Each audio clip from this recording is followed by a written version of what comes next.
संयुक्त कृती समितीचा विजय असो।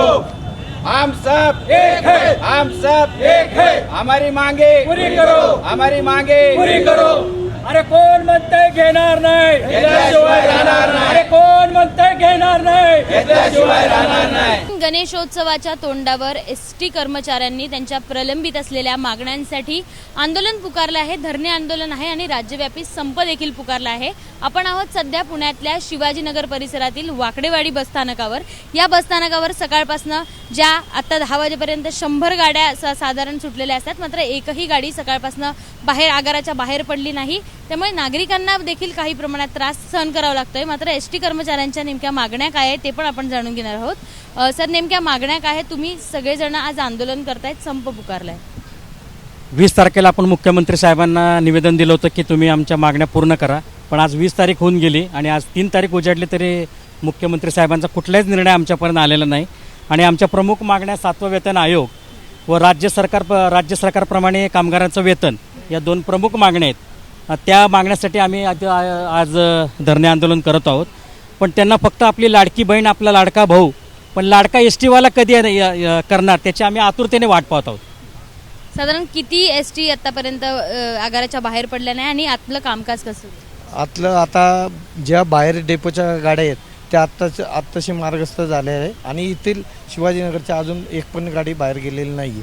आणि हे जे चाललं आहे हे आक्रोश एक उत्स्फूर्त कामगारांचा आक्रोश आहे। कारण आतापर्यंत 2016 पासून आज 8 वर्ष झाले हा कर्मचारी स्वतःच्या पोटाला चिमटा काढून हे काम करत आहे आणि त्यांनी आता किती दिवस दम धरावा किंवा हे करावं। जसं मुख्यमंत्र्यांनी लाडकी बहीण, लाडका भाऊ यांच्याकडे लक्ष दिले तसं आमच्याकडे पण थोडं लक्ष द्यावं ही आमची सर्वांची विनंती आहे।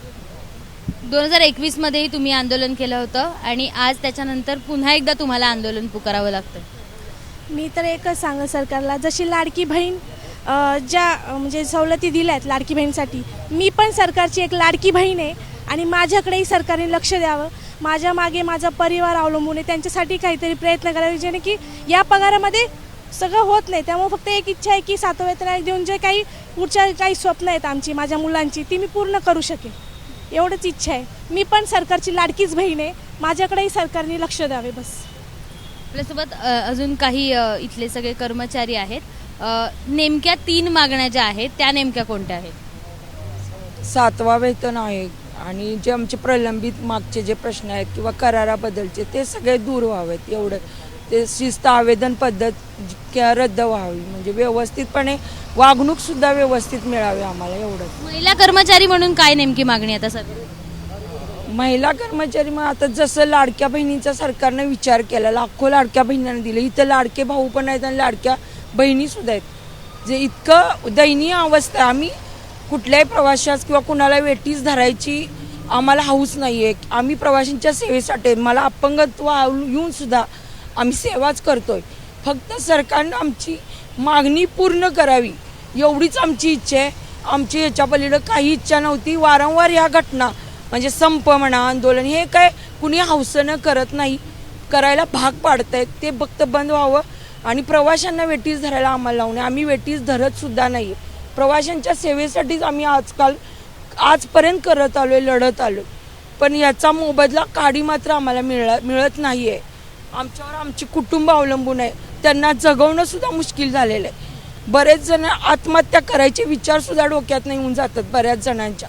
वैयक्तिक मी सुद्धा त्यात सामील आहे, वैयक्तिक आत्महत्या करण्याच्या ह्याच्यापर्यंत। पण आपली अवस्था आपल्याला माहिती आहे, हे अपंगत्वाचं मी निस्तरतोय, त्यातनं मी जनतेची सेवा करतोय, पण ह्याचा मोबदला मला मिळत नाही आहे हे मला स्पष्ट माहिती आहे। पण हे मी कुणाला सांगू शकत नाही, कारण माझी अवस्था मला माहिती आहे। फक्त एवढंच मी सांगू शकते की आमचा सरकारनं लाडक्या बहिणी म्हणून सुद्धा विचार करावा। आम्ही लाडक्या बहिणीमध्ये त्या नाही बसलेलो, बसणार पण नाही, घेणार पण नाही, आम्हाला नको पण नाही, पण हा मात्र विचार करावा एवढीच अपेक्षा आहे मला। या संपात सगळ्या महिला कर्मचारी असू देत किंवा पुरुष कर्मचारी सगळे सहभागी झाले आहेत, त्यामुळे नागरिकांना देखील त्रास थोडासा सहन करावा लागतोय। नागरिक इथे साधारण शेकडो नागरिक प्रवासासाठी सकाळी येत असतात, आज पण नागरिकांच्या काही रांगा दिसतात। नागरिकांचा आमचा प्रवाशांचा कुठलाही असा आमचा हेतू नाही की त्यांना त्रास व्हावा। त्यांच्या सेवेसाठी आम्ही आहे, पण त्यांच्या सेवेसाठी असताना पण आमचा पण सरकारने थोडाफार विचार करावा. आम्ही पण आमच्या ह्या मागण्या ह्या आत्ताच्या नाही, गेलेत 8-10 वर्ष झाले ह्या मागण्या आहेत. त्याला आम्ही सगळ्या पोटाला चिमटा काढूनच सगळेजण काम करत आहोत. त्यासाठी सरकारने आमचं हेच म्हणणं आहे की ज्या आमच्या मागण्या आहेत त्या आमच्या मागण्या आम्हाला पूर्ण करून द्यावा, ही आमची त्यांना नम्रतेची विनंती. कधीपर्यंत हा संप असाच कायम राहणार? आता सरकारने आम्हाला आत्ता बोलून मीटिंग घेऊन आमच्या वरिष्ठांसंग केलं तरी आम्ही लगेच चालू करायला बी तयार आहे. आमचं त्या गोष्टीमध्ये काही आमचा हेतू नाही की प्रवाशांना त्रास. ज्या आमच्या मागण्या आहे प्रमुख त्या आम्हाला भेटल्या तर आम्ही लगेच कामावर पण लगेच जायला तयार आहे. सरकारने आमच्याकडे लक्ष द्यावं. आमच्या ज्या प्रलंबित मागण्या आहेत साधारण अनेक 6 ते 7 वर्षांपासूनच्या, त्या सगळ्या मागण्या मान्य कराव्या आणि आम्ही लगेच प्रवाशांच्या सेवेसाठी उतरू, असं या सगळ्या कर्मचाऱ्यांचं म्हणणं आहे. मात्र सरकारनं आमच्या मागण्या आता पूर्ण केल्याच पाहिजे, असंही त्यांचं म्हणणं आहे. कॅमेरामन विजय राऊतसह शिवानी पांढरे, एबीपी माझा, पुणे. एबीपी माझा, उघडा डोळे बघा नीट.